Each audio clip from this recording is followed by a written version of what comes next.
Oi, gente! Bem-vindos a mais um programa Chá da Tati, tudo bem? Agora tá ficando normal para vocês ouvir esse meu oi, gente, dizendo que é mais gostoso, que bom que a gente tá junto de novo. Pois é isso, a gente tá aqui sempre para trazer um melhor conteúdo para vocês. E hoje o papo vai ser sobre... Vamos falar sobre medicina, espiritualidade, a gente vai falar sobre xamanismo, a gente vai trazer algumas coisas para vocês que eu já digo, prestem atenção, porque eu acho que a gente vai dar umas quebradinhas em algumas questões que talvez você tenha aí na sua mente. Logo depois da vinheta.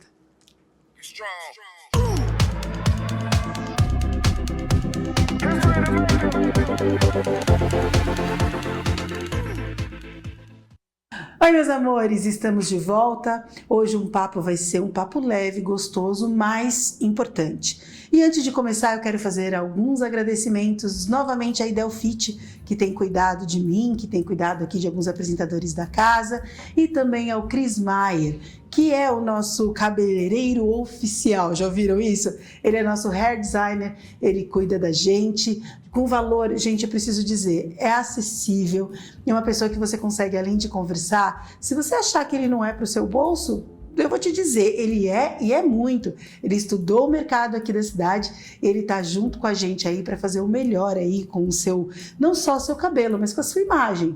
Preste atenção. Beijo, Cris! E a gente começa o programa com o Luiz Carlos. A gente vai falar sobre xamanismo hoje como tema principal. Mas pelo que eu conversei aqui, a gente vai dar umas fugidinhas, eu acho que do tema. Tudo bem, Luiz? Tudo bem.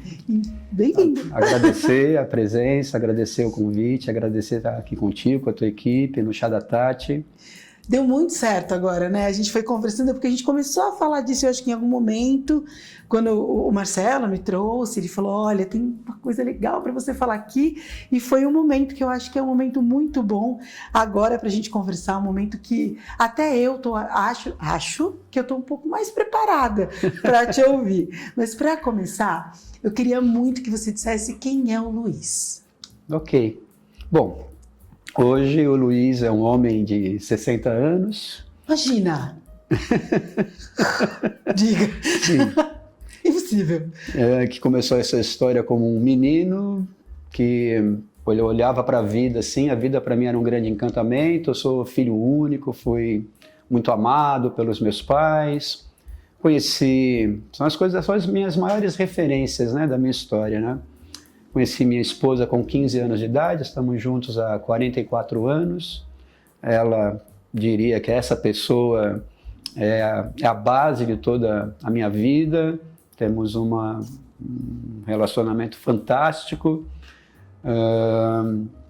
E a gente segue como dois meninos, né? Um menino e uma menina, né? Sem sabermos que essa aventura, né? Tínhamos pela frente uma longa estrada, né? De uma longa aventura. E eu fui criado pelos meus pais, eles se importavam muito com os estudos, que eu estudasse, que era uma garantia de que eu teria uma boa colocação social, teria um bom trabalho. Não era uma ideia assim, também, assim, tão financeira, né? Mas que ao menos é de uma estruturação, né? Meu pai gostava muito, né? Ele admirava muito o conhecimento. Então era uma brincadeira até em casa com meu pai. Tinha um programa de rádio que se chamava Projeto Minerva.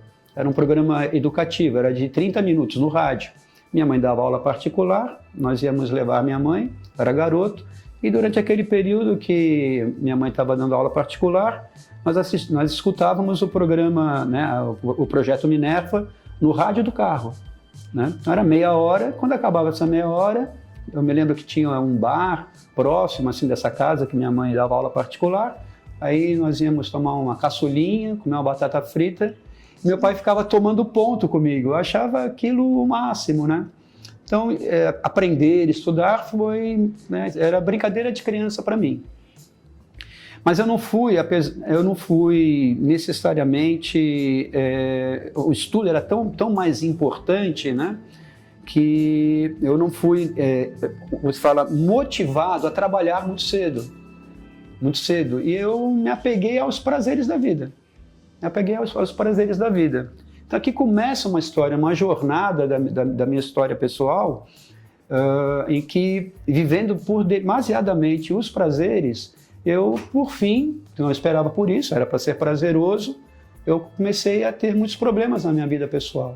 E nos casamos cedo, com 19, eu com 19, ela com 18, já tínhamos os nossos filhos, teve a primeira filha, teve o segundo, que é o rapaz, depois tivemos a outra filha, que é um pouco menor, e eu estava, né, com aquela dificuldade de me posicionar financeiramente.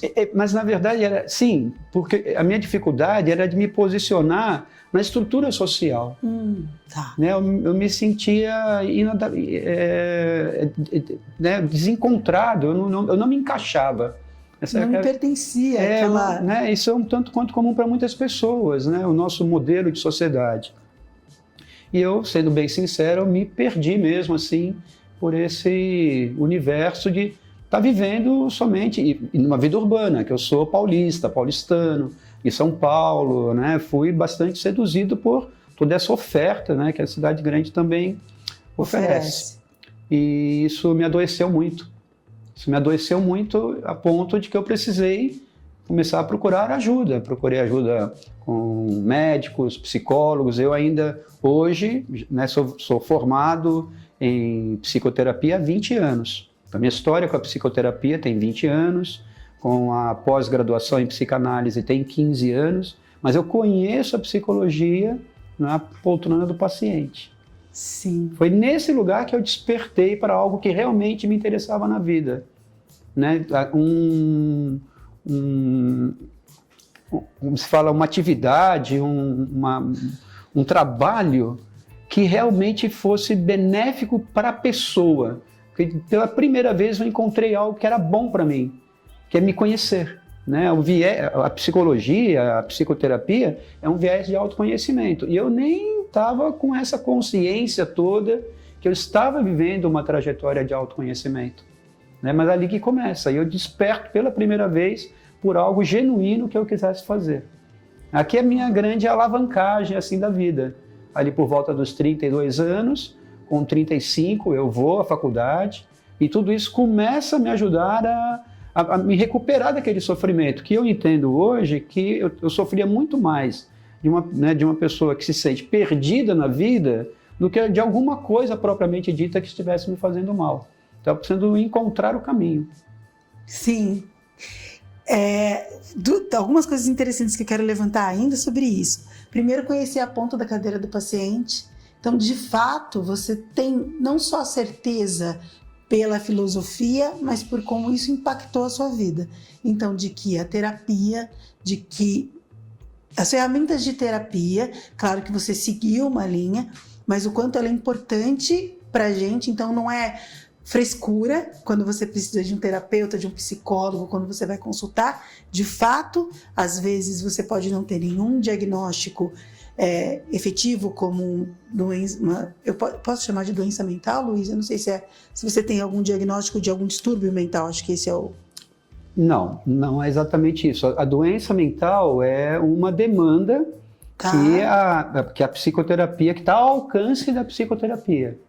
Mas, de maneira geral, os grandes teóricos, o que mais os interessou para desenvolver as suas grandes teorias foi um campo do conhecimento científico que possibilite conhecer o ser humano.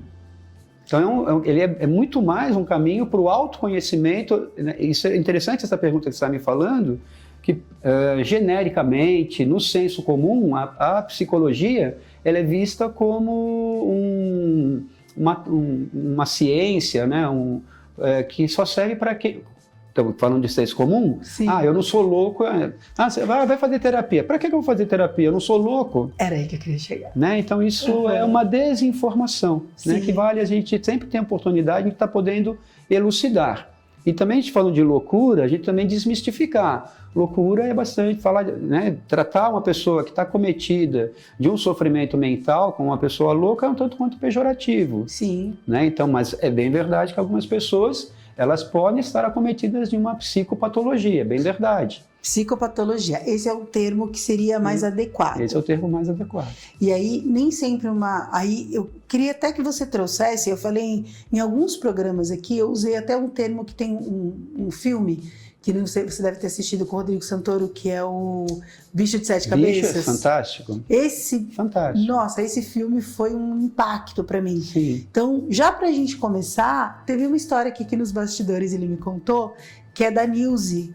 Pra gente Nise de Silveira. Nilce Silveira? Nise. Fala um pouquinho dessa história pra gente falar sobre manicômios. Tudo bem, não tem a ver efetivamente com o xamanismo, mas tem a ver, porque vem de uma fonte. E aí você falou, inclusive, como esses diferenciais em algumas culturas são tratadas de maneira diferente. Sim, a Nise de Silveira, ela é pioneira no movimento antimanicomial aqui no Brasil. É um movimento que já estava acontecendo em outros lugares do mundo, que é um olhar para o manicômio, como é conhecido, essas instituições de humanização dessas pessoas que, de alguma forma, elas acabam, né, acometidas de estranhamento, aquilo que é visto, que a gente possa, né, como eu estava dizendo, essas pessoas estão loucas, né? Então aquela dificuldade de compreender qual é o sofrimento que essas pessoas possam estar passando, elas são depositadas em lugares como, né, os manicômios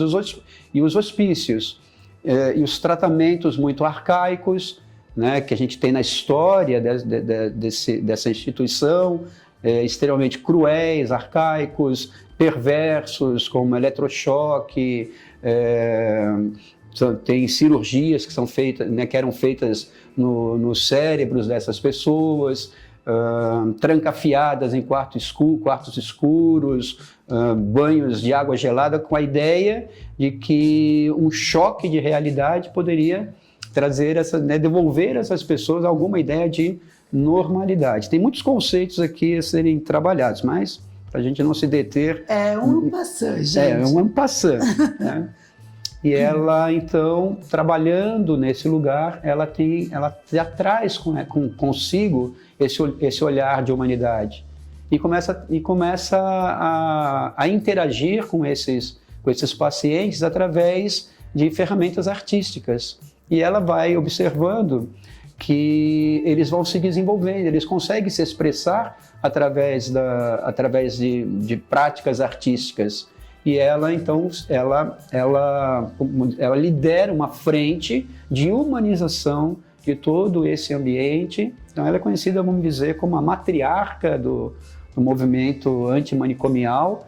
E falando de movimento antimanicomial, é algo mais profundo, que é também uma frente política, né, de expor essa situação para a sociedade, para que a sociedade também olhe para esse lugar, né, e comece todos os órgãos, todas as instâncias que tenham poder de modificar esse ambiente, se impliquem nessa militância. Então, ela é a matriarca de todo esse movimento. Excelente. A gente pode até um dia, em algum momento, se aprofundar nessa moça, nessa mulher, Sim. nessa pioneira nesse lugar. Sim, mas dessa mulher, que diga-se, né, deixa bem frisado, desta mulher, né? que nos faz. Eu vou deixar algumas dicas só assim. Uma, para quem gosta de ficção, tem um seriado Bridgerton, sei lá, que tem um apêndice que é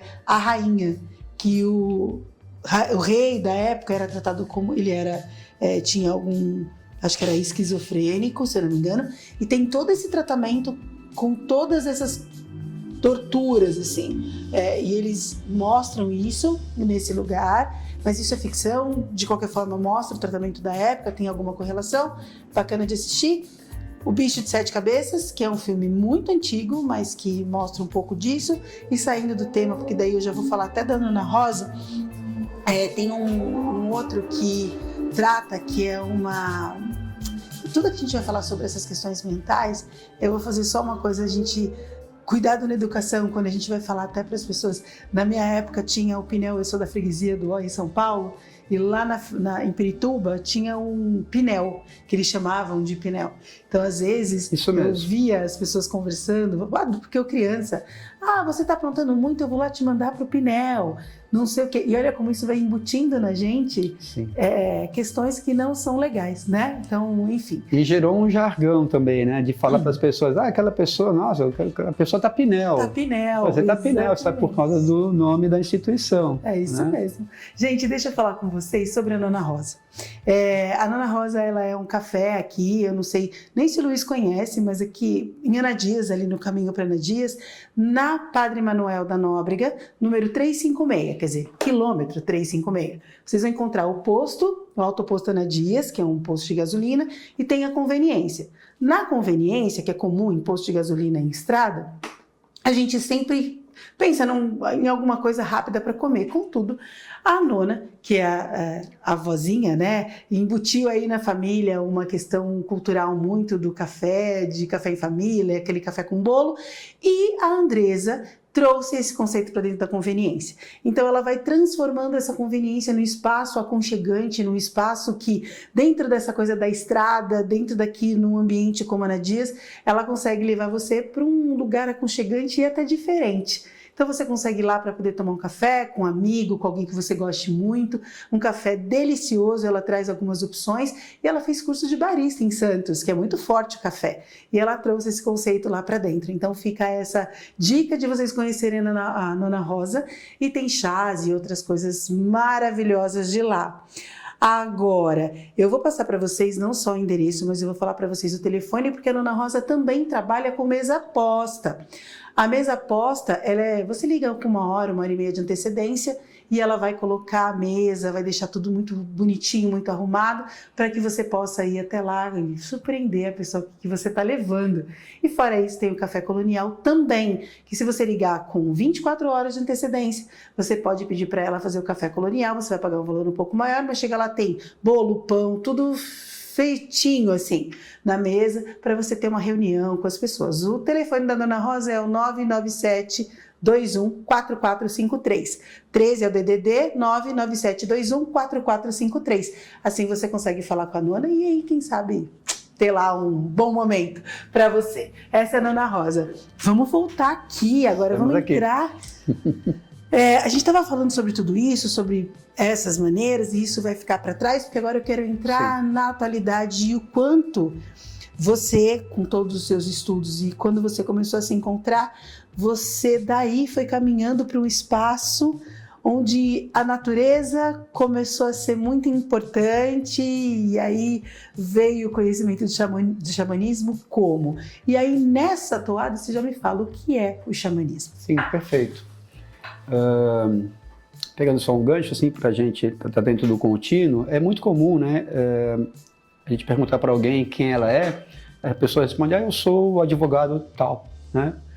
E o próprio xamanismo conseguiu ampliar, um potencial do xamanismo, ampliar essa visão sobre quem somos nós, né? E nós somos essa totalidade. Apesar de eu ser um homem de 60 anos hoje, eu sou o mesmo menino que fui quando eu tinha 5 anos. Eu consigo ver todas essas facetas neste momento presente da minha vida, né?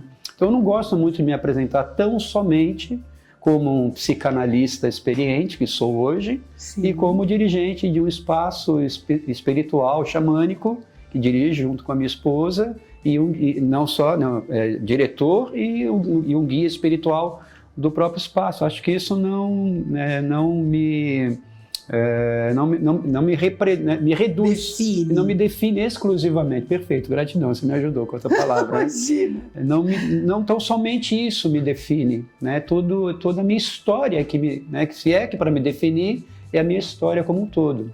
Então foi nessa trajetória, quando eu encontro, vamos dizer, um caminho que eu sinto que era verdadeiramente meu, que me deu a sensação de que eu estava me tornando real. Pela primeira vez, estou trazendo já uma ideia xamânica, que é a possibilidade de eu sentir, da pessoa sentir que ela está se tornando real, ou seja, que eu estou me autorrealizando. Eu não estou vivendo uma história vaga. Então começa com a psicologia. Dentro do ambiente da psicologia tem diversos referenciais a serem escolhidos. Eu me interessei pela psicanálise, primeiramente pela psicanálise mais conhecida, que é a freudiana. Dentro desse ambiente eu conheci Jung, que é o antagônico, é o rival. Eu me interessei pelo rival. Aqui até é um cacuete de junguiano, né?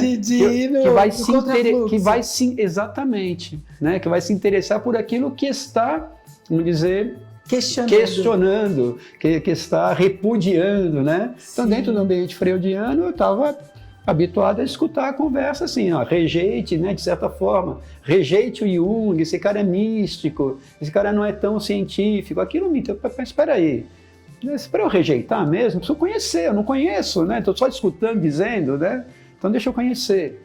Aí foi um passo para conhecer o trabalho do Jung, a teoria junguiana, e nesse momento, então eu vejo o que a gente fala como o universo conspirando a nosso favor, né? Que foi exatamente há 15 anos atrás que eu conheci as medicinas xamânicas. Tem inúmeras medicinas xamânicas. Quando a gente fala de medicinas xamânicas, a gente está falando da natureza como um todo, e aí é um conhecimento que são, para nós aqui, né, os povos que são xamânicos, para as Américas, são os povos indígenas.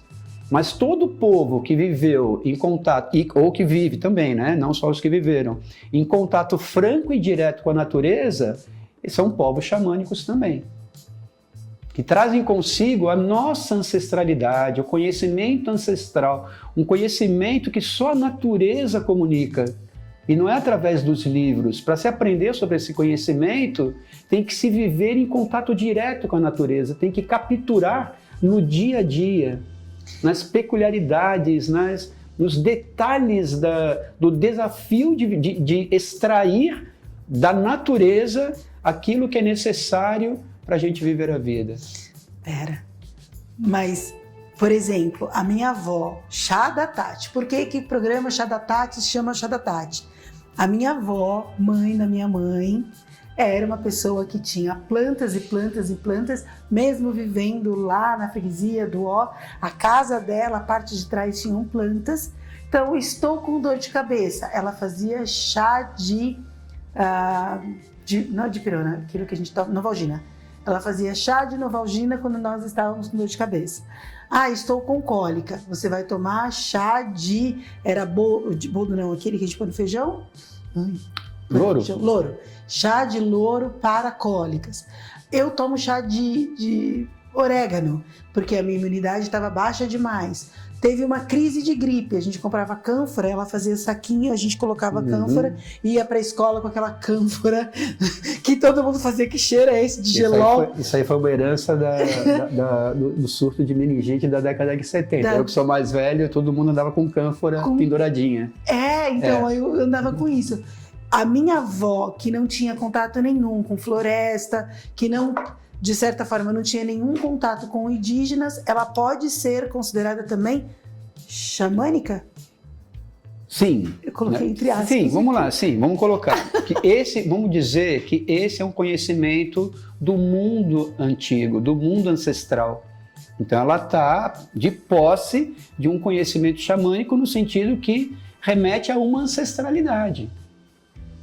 Então, é muito comum isso mesmo. A minha avó, né? Tem sempre uma pessoa que tem uma história dessa avó que tinha um conhecimento que está cada vez mais em desuso, né? Que é principalmente o conhecimento de plantas, né? Que são medicinais e terapêuticas muito utilizadas em chás, mas não só em chá, para fazer um emplasto, por exemplo, para colocar sobre um ferimento. Esse é um conhecimento que vem da natureza. Né? Para quem tem aquele furúnculo, tinha uma de fumo, eu acho. Sim, então apesar de, né, como você está dizendo, eu não conheço a história, então estou fazendo assim, estou tateando assim, né, a grosso modo, mas eu estou me remetendo a uma experiência toda, que esse conhecimento que ela tem, ela recebeu de uma outra pessoa. E ela se interessou particularmente por esse conhecimento. E apesar dela viver numa cidade grande, isso não impede uma pessoa de acessar as medicinas que provêm diretamente da natureza. É uma escolha pessoal, ela teve preferência por isso. Né? É bem verdade que morar num centro urbano vai gerar mais dificuldade a gente está mais próximo desse conhecimento. Mas tem pessoas que, apesar de viverem no centro urbano, elas receberam esse conhecimento, tem tanta confiança, porque tem uma experiência empírica para ter confiança nessas medicinas. Empírica no sentido, eu estou experimentando na minha vida pessoal, eu estou vendo, eu estou vendo o resultado dessas medicinas na minha vida pessoal, nas diversas vezes que eu adoeci. Então, eu tenho plena confiança. Então, mesmo que eu vá morar em qualquer outro lugar, eu carrego comigo tanto o aparato medicinal, as ervas, mas o conhecimento ele vem comigo. Então, eu sinto um pouco nesse lugar, nesse contexto, quando você fala da sua avó, né? Isso. Você falou da sua avó. A pergunta, ela é xamânica? Porque eu não diria nem que eu sou xamânico. Não é só porque eu faço o trabalho, ele é xamânico. Não necessariamente eu sou xamânico. Acho que para dizer que uma pessoa... Porque o termo xamânico... Então, acho que falar isso aqui, que ficaria legal. É uma classificação, uma conceituação da nossa sociedade, da nossa maneira de viver, que é muito racional e que tem necessidade de fazer classificações para a mente compreender. O que é isso? Aí eu gero uma ideia. Isso é isso, isso é aquilo outro, isso é aquilo outro. Os povos indígenas, eles não se dizem que são xamânicos. Nós é que estamos dizendo que que eles praticam, que eles vivem de forma xamânica. Não são eles que estão dizendo que vivem de forma xamânica. Quando a gente olha para o xamã lá, nós que denominamos o xamã de xamã. Com a necessidade de rotular também. Mas de rotular, eu não quero usar... Passou pela minha cabeça, né, a palavra rótulo. Porque eu também não quis... Né, porque a ideia de rotular, às vezes, passa também uma sensação de que a gente está inferiorizando a Tá, né, assim, sim, né? faz sentido. Por isso que eu usei classificar, para que a gente consiga compreender o que é isso. Então, eu preciso denominar, né? Gerar uma denominação. Sim. Isso é muito próprio da nossa maneira de viver, da nossa sociedade. A gente usa muito a mente, interpretar. Preciso interpretar. Se eu não conseguir interpretar, eu não consigo conhecer. Os povos xamânicos, voltando para a ideia do xamânico, né? Então, ou seja, os povos que vivem em contato direto com a natureza, eles se apropriam, eles usam uma linguagem do sentir. A linguagem do sentir é mais desenvolvida para eles. Sentir é mais importante do que entender. Isso tem tudo a ver com misticismo, por exemplo. Que o mistério da vida como um todo, ele precisa ser vivenciado e não interpretado. Quando eu interpreto o mistério, ele perde seu valor. Quando eu vivencio o mistério, eu penetro no mistério, o mistério penetra em mim, eu tenho uma experiência com o mistério e isso gera um efeito na minha vida pessoal. Esse efeito, ele é muito mais poderoso do que interpretá-lo necessariamente. Então são sabedorias, e essa sabedoria está tanto presente no mundo místico, o mistério é para ser vivenciado, quanto na psicanálise junguiana também. Não se preocupe em interpretar tudo da vida. Vivencie a vida, vivenciar a vida é mais importante do que entendê-la como um todo. Até porque talvez a gente não consiga entendê-la mesmo. E tudo bem. E tudo bem. Ela é muito maior do que a nossa mente é capaz de compreender. E aqui a gente está falando de espiritualidade, que são outras denominações para a espiritualidade. A vida como um todo. A vida não é só concreta. Fazendo essa contraposição, o que seria a espiritualidade? Seria toda a dimensão que eu estou vivendo, que está para além da vida física, de tudo aquilo que é físico, material e concreto. Tudo que está para além da vida física, material e concreta são as dimensões espirituais. E nós não estamos falando de espiritismo necessariamente. Não, a gente está falando nem de religião. Nem de religião. Porque Perfeito. A espiritualidade está, ao meu ponto de vista, A espiritualidade, seja ela como for, ela é desconexa da religião, na verdade. Sim. A religião é uma doutrina, uma crença, ou os rituais que você acredita que podem te levar, né, a essa conexão com a espiritualidade. Mas a espiritualidade, eu acho que ela está presente, independente aí desses... Vou voltar para rótulos ou para religiosidade. Estou falando da Desculpa, besteira? não entendi. Está voltada para... Eu acho que a espiritualidade, ela está presente, independente da sua crença, né? Sim, independente perfeito. da sua religião, no sentido do rótulo de eu sou evangélico, eu sou kardecista, eu sou católico, eu sou... Tudo bem, ok. Mas existe uma espiritualidade que é independente, cara. Sim. Onde você está, sim. Ela paira aí, né? Espiritualidade, ela não está diretamente relacionada com religião. A religião, toda e qualquer religião, ela tem um formato institucional, e enquanto formato institucional, ela tem um regime próprio. Primeiro, vamos dizer, sacramento que toda religião, que a gente vai encontrar em toda religião, em todo ambiente que é religioso, como se fala, o Deus, né? O Deus comum a todas aquelas pessoas que são adeptas daquela religião. Então, esse seria o primeiro sacramento. Para ser religião, tem um Deus comum. Dentro do ambiente de espiritualidade, não tem um Deus comum. Você tem liberdade de ter as suas próprias crenças, como eu tenho liberdade de ter as minhas próprias crenças, e assim por diante. Ou não ter crenças. Uma pessoa espiritualista, ela não depende necessariamente de acreditar em Deus, inclusive. Sim. A espiritualidade tem a ver com uma ética que me comunica com a vida, com a reforma dos valores através dos quais eu vivo. E isso é a essência da espiritualidade. Eu conseguir olhar para os valores que balizam a minha forma de viver.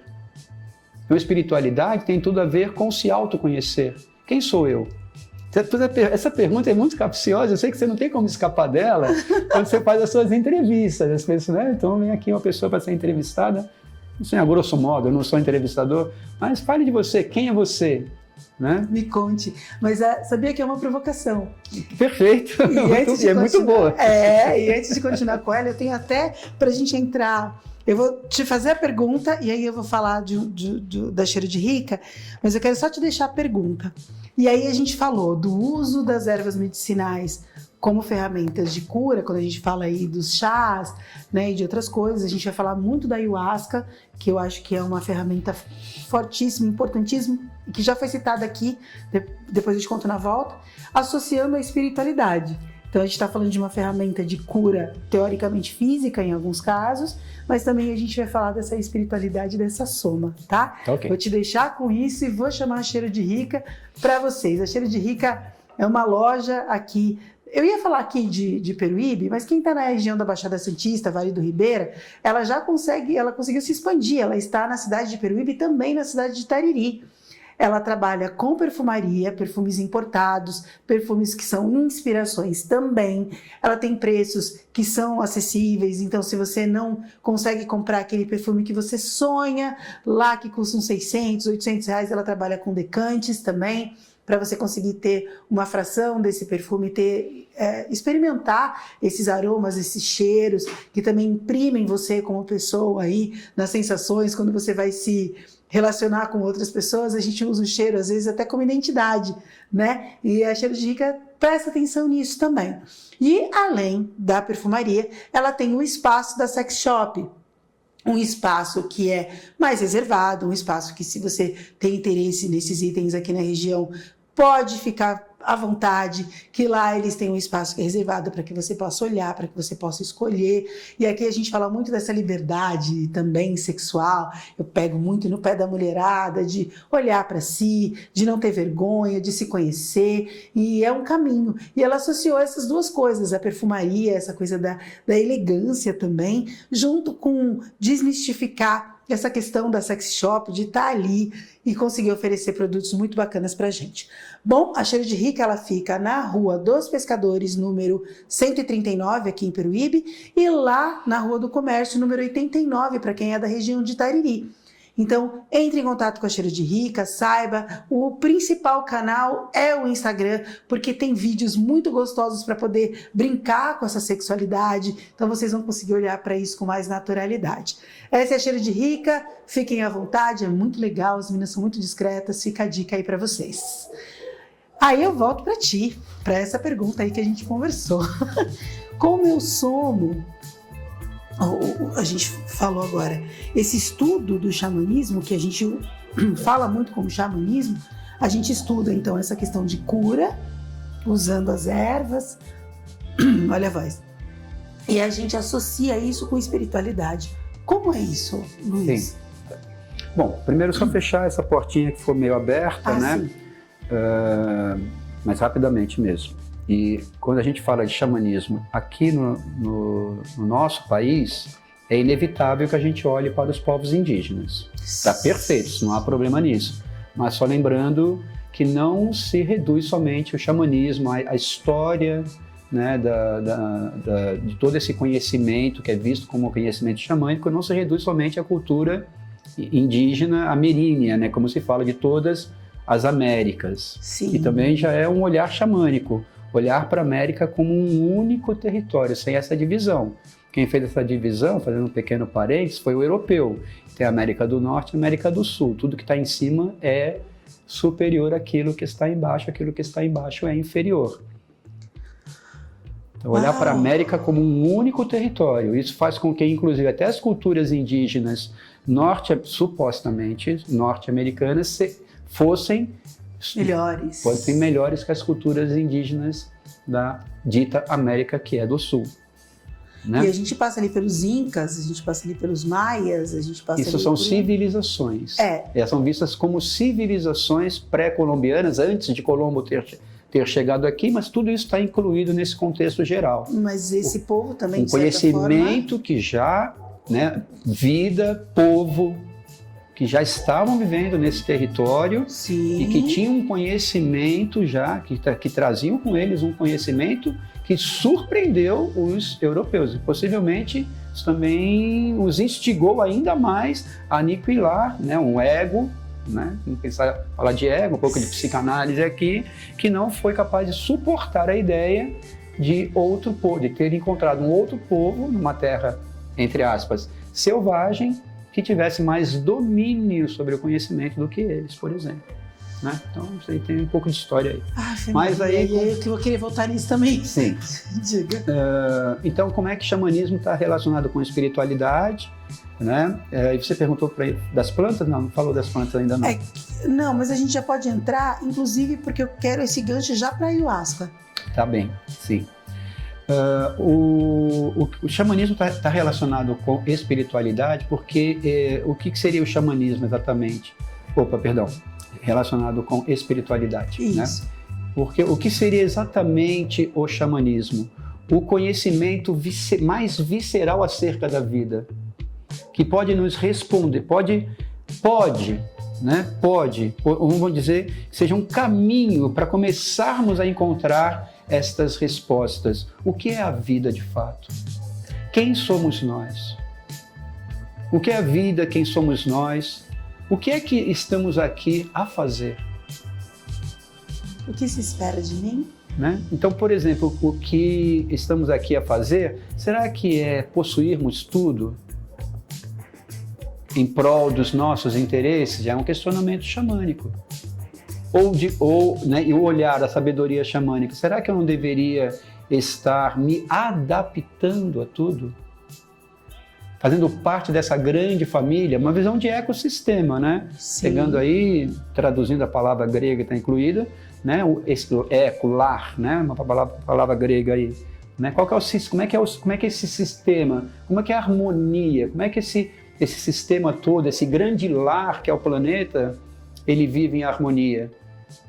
Como é que a minha presença nesse sistema não interfere nessa grande harmonia que é esse grande lar que é o planeta, que a gente está interferindo. E fortemente destruindo, inclusive. E essa é uma visão espiritual, porque quando eu começo a encontrar o lugar mais sábio a que eu ocupe na vida, Esse é um olhar especialmente ampliado sobre a vida.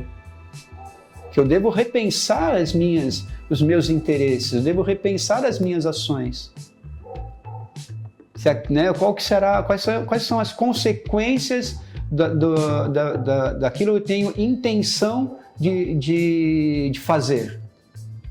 Né? Então, enquanto uma sociedade, nós vamos extrair ouro porque vai nos enriquecer. Mas qual que é o impacto da extração de ouro, da mineração na natureza, como um todo? Né? Quantas outras vidas serão implicadas? Eu estou conseguindo olhar para a fauna, para a flora, né? Para as plantas como um todo, como minhas irmãs também? Porque aí a gente começa a olhar para o planeta como uma grande mãe, que gerou toda essa vida, e nós também somos uma dessas vidas que o planeta gerou. Então você como mulher, as vidas que você gera são seus filhos e filhas. Então somos todos irmãos e todas irmãs. Eu consigo olhar para a natureza, tudo que está presente na natureza, em todos os reinos, como irmãos e irmãs minhas. Esse é um olhar xamânico, esse é um olhar espiritual. Começa a mudar os meus valores, começa a mexer nesse lugar, né, que tem valores distorcidos. E tem tudo, é inevitável falar de xamanismo sem falar de ambição desmedida, de poder, de enriquecimento, de exploração. É inevitável. E não estamos falando de pobreza. A natureza ela oferece uma possibilidade de uma vida extremamente abundante. Mas não é esse enriquecimento que a gente criou, que para que eu me sinta rico, eu dependa de pessoas que estejam pobres. Se eu não tiver esse termo de comparação, eu não me sinto feliz. Eu não me sinto poderoso. Poderoso. Foi o que você trouxe, eu não me sinto poderoso. Eu tenho que ter a quem subjugar. Isso é diferente mediante a lei da natureza. E a gente não está falando só de dinheiro nesse local, a gente não está falando só, inclusive, sobre o psicológico que você trouxe, né? Tem gente que eu preciso diminuir para me sentir melhor. Exatamente. Isso é um processo de cura que a gente precisa mergulhar dentro de nós mesmos. E aí a quem vai interessar? Não é a todas as pessoas que interessa fazer esse mergulho no conhecimento de si mesma para compreender por que eu, neste momento presente, penso desta forma. E questionar a maneira que eu penso. Né? Conseguir compreender que eu acabei tendo a história que tive porque eu nasci dentro de um determinado grupo familiar que eu pertenço, né? Acabei pertencendo a uma cultura de uma sociedade, mas se eu tivesse nascido numa outra família, num outro país, numa outra época, eu seria completamente diferente. Então quem sou eu? Se é o ambiente que me formata, e se eu for colocado em outro ambiente, eu seria formatado de outra forma, o que sou ou quem sou eu é anterior a tudo isso. Então o caminho xamânico é a possibilidade de resgatar quem verdadeiramente nós possamos ser. E vai ficar uma pergunta...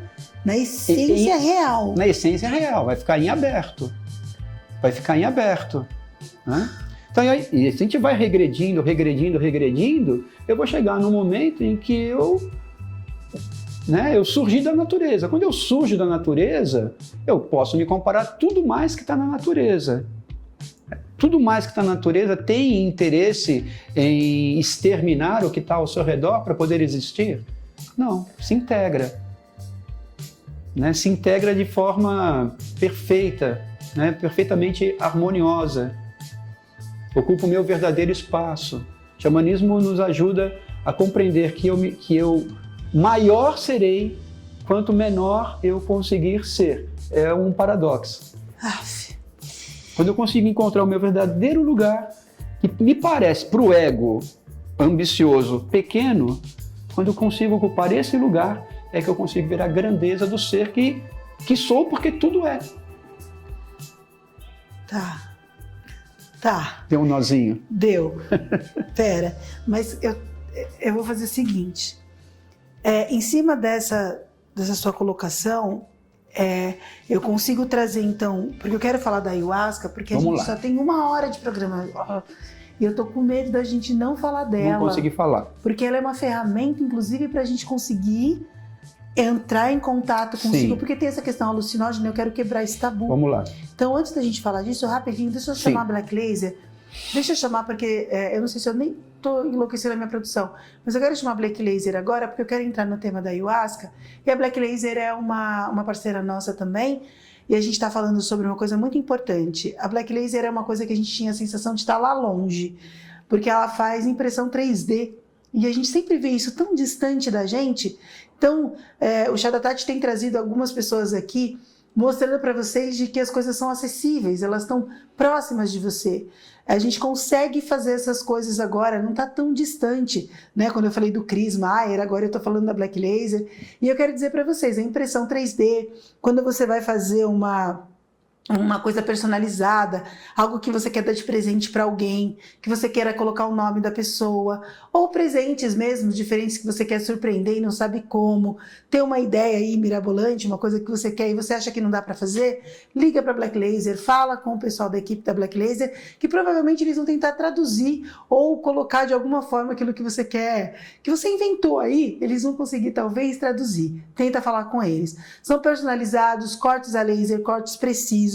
Então, se você é um empreendedor e você quer fazer lá a fachada da tua loja com a tua marca, é só você entrar em contato no 13 991 63 2522 e você consegue falar com a equipe da Black Laser e ter o seu personalizado. Não tenha medo aí de colocar para fora as suas ideias, tá bom?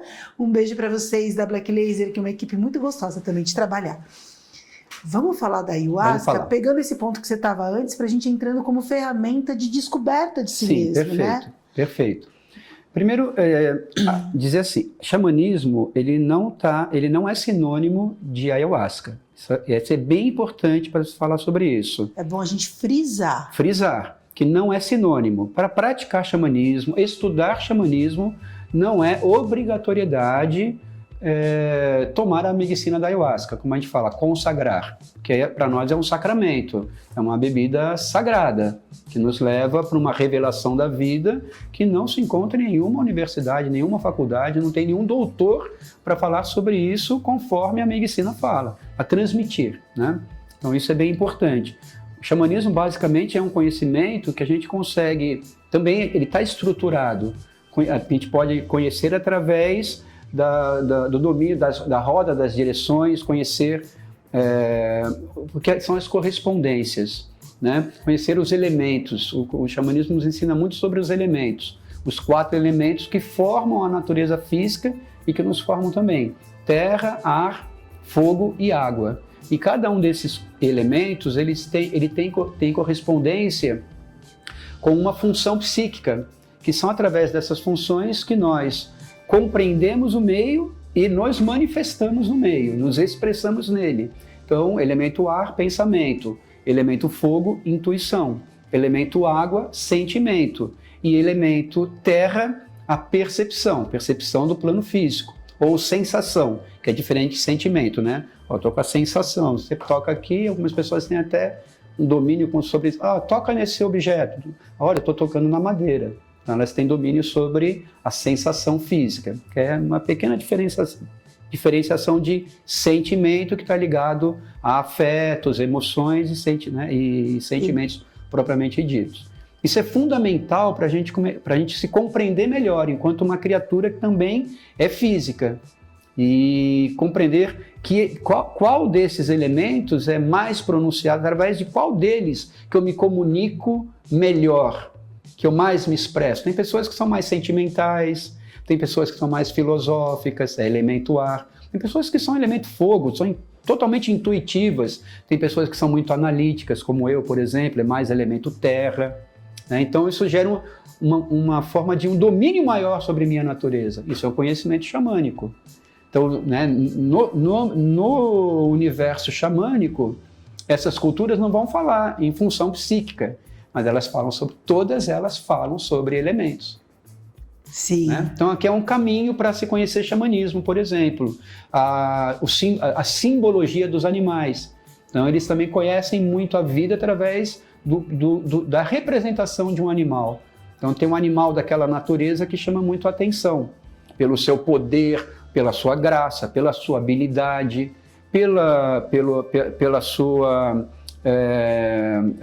seu mistério. Então, tem uma peculiaridade naquele animal que chama atenção. Então, para eles, para esses povos, esses animais, todos os animais, eles trazem uma revelação sobre o grande espírito que permeia todas as coisas. E o grande espírito, então, está se comunicando com esse povo através de um animal que tem um poder mágico sobre eles. Então, nós temos no território brasileiro os dois grandes animais que mais causam impacto aos povos indígenas, somente na bacia amazônica, a grande serpente, a grande anaconda, que tanto a jiboia quanto a sucuri, como a onça. Né? Então tem a águia, mas na América, né, dita como América do Norte, por exemplo, então vão se transformando em animais de poder. Vão gerando totens para esses povos indígenas. Então figuras que quando eles se apropriam das características desses animais, como é que se apropriar? Viver conforme esse animal vive.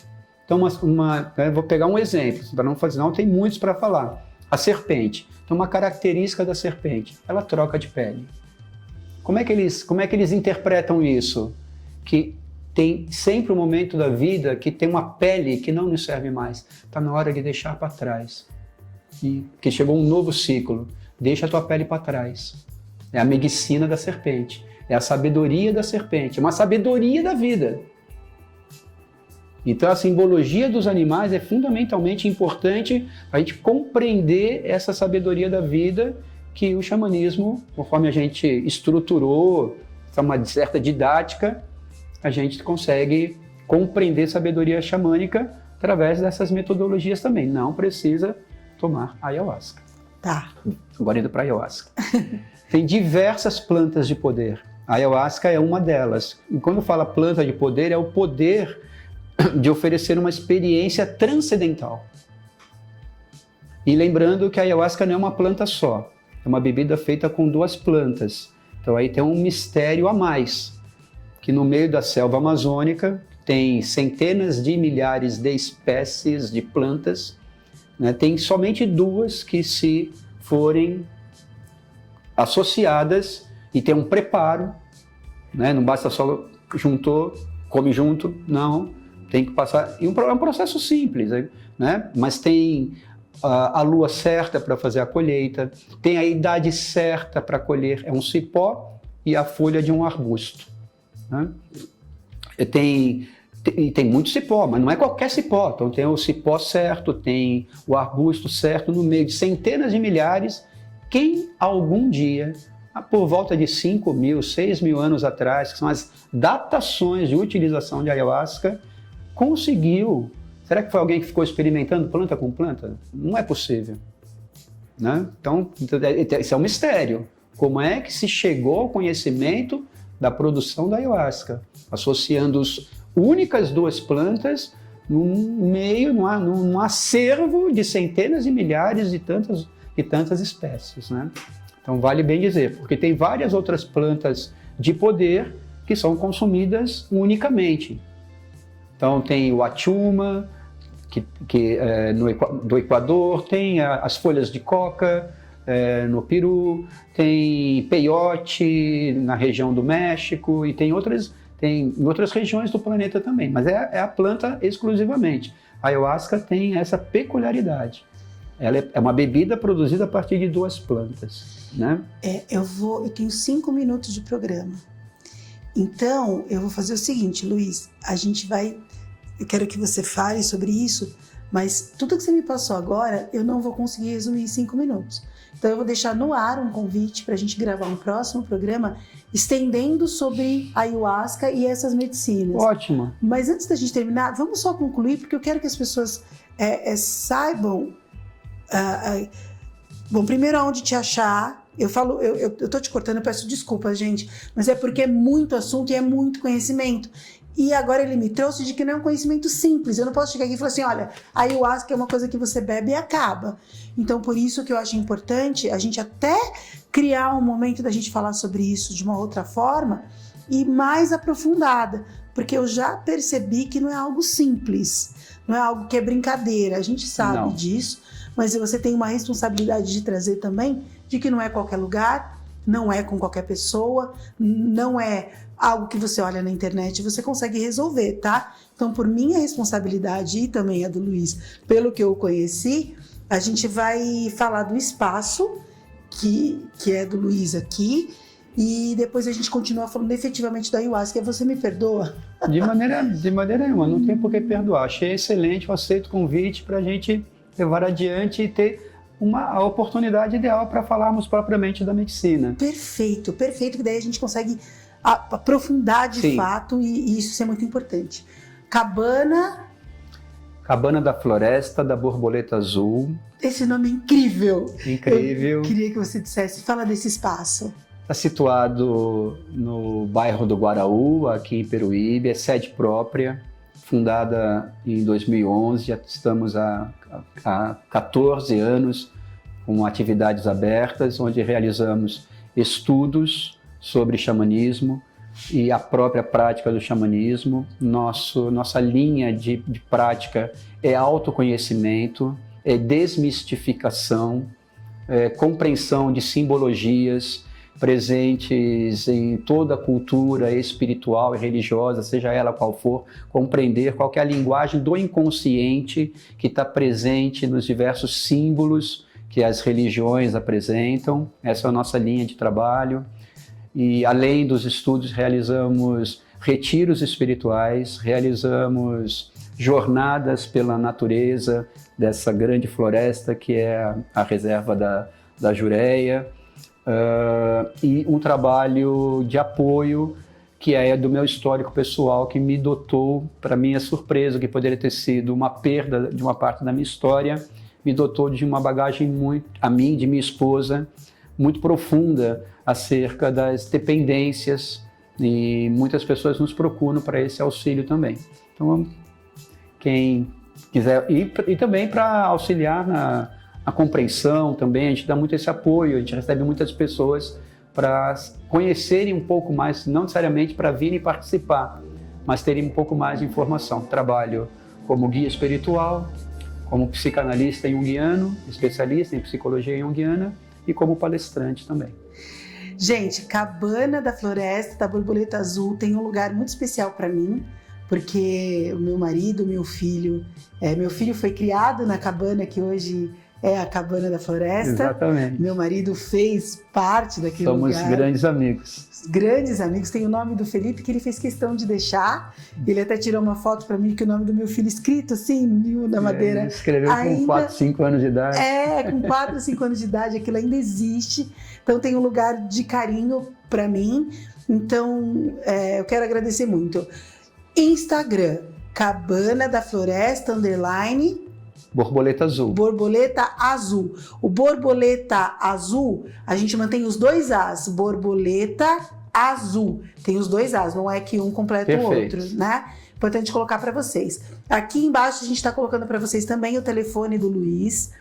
E eu vou tentar, vamos ver se a gente consegue gravar o próximo programa tendo a experiência da ayahuasca. Eu vou conversar com ele para eu ter essa experiência, vamos ver o que a gente consegue conversar sobre isso. Sou muito curiosa nesse aspecto e ver o que isso vai impactar para a gente falar disso com muita propriedade e muito cuidado. Pode ser? Pode, perfeito. Acho que vale um programa exclusivo para falar só de ayahuasca mesmo. A gente teve uma moça que veio aqui, ela trabalha hoje com massagem terapêutica e outras coisas, e ela era cabeleireira e manicure. Ela praticando a ayahuasca, ela disse que como se fosse uma voz que disse para ela: você cuida das pessoas de fora para dentro, já é o seu momento de cuidar das pessoas de dentro para fora. E aí ela foi descobrir a massagem como um guia. Vou deixar você aí com essa fala e vou encerrar aqui com o pessoal. Deixa eu falar para vocês. Eu quero fazer um agradecimento no final desse programa, porque é muita coisa para falar, mas eu quero falar de três pessoas que estão aqui junto com a gente. Cris Maier e Delfite, novamente agradecendo aí por essa construção da minha imagem, por esse trabalho. A Delfite fica ali onde fica o CRIO, lá na parte de trás do CRIO, para quem está aqui em Peruíbe, é fácil de localizar. O Cris Maier você encontra ali perto da rodoviária, onde era o antigo Modan. E você consegue na Antônio Santa... Ai, meu Deus, perdi o nome. Mas é onde é o antigo Frei Antônio Santana Galvão, número 30, loja 2. Você consegue encontrar ali perto da rodoviária. E você consegue, com horário marcado, tem Instagram também, para vocês conversarem com ele. É super acessível, viu? Falem com eles. E a Central do Empreendedor, que é a nossa parceira incrível aqui. Se você é empreendedor, é a contabilidade que você consegue ter confiança, que trata da sua empresa. É isso, Luiz. Obrigada. Beijo para vocês, até semana que vem e até o próximo programa com ele. Tchau! Strong.